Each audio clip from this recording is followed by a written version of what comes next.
Thailand और Cambodia के बीच छोटी सी बॉर्डर फाइट को कौन बड़ा बना रहा है? सिर्फ दो ही लफ्ज़, यूनाइटेड स्टेट्स। मैं बताता हूँ कैसे।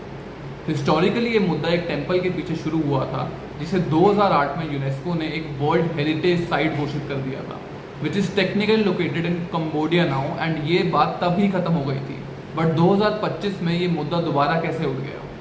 क्योंकि थाईलैंड जो यूएसए से डिफेंस इक्विपमेंट्स खरीदता था, उसने अब रिसेंटली ही एक स्टेटमेंट दी थी कि अब वो डिफेंस पे कम खर्चा करके इंफ्रास्ट्रक्चर डेवलपमेंट पे ज़्यादा करेंगे। ये स्टेटमेंट देने वाली थाईलैंड की पीएम आज एक्स पीएम बन चुकी है, क्योंकि यूएस को जब ये बात समझ में आई, उसने थाईलैंड के डिफेंस मिनिस्टर को ही पीएम का कंपटीशन बना के खड़ा कर दिया।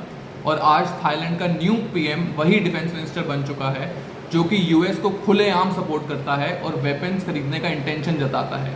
पिछले कुछ महीनों में थाईलैंड को यूएस ने न्यू वेपन्स, जेट्स और डिफेंस सिस्टम्स बेचने के लिए ग्रीन सिग्नल दिया है, और अब थाईलैंड के लीडर्स को एक विलन चाहिए। इसीलिए कंबोडिया बन गया है स्केपगोट। इस कॉन्फ्लिक्ट का फ़ायदा किसको हो रहा है? ना कंबोडिया को, ना थाईलैंड को, सिर्फ और सिर्फ यूएस को, जिसके पास बिलियंस के आर्म्स एंड एमुनेशंस रेडी पड़े हैं और बेचने के लिए सिर्फ एक रीज़न चाहिए। इससे एक बात तो पक्की है, जब भी छोटी कंट्रीज़ में कॉन्फ्लिक्ट और टेंशन बढ़ता है, अमेरिका की वेपन फैक्ट्रीज़ में पार्टी शुरू हो जाती है। पॉलिटिक्स सिंपल नहीं होती मेरे भाई। वेपन सेल करने के लिए कभी कभी वॉर्स भी बनाए जाते हैं।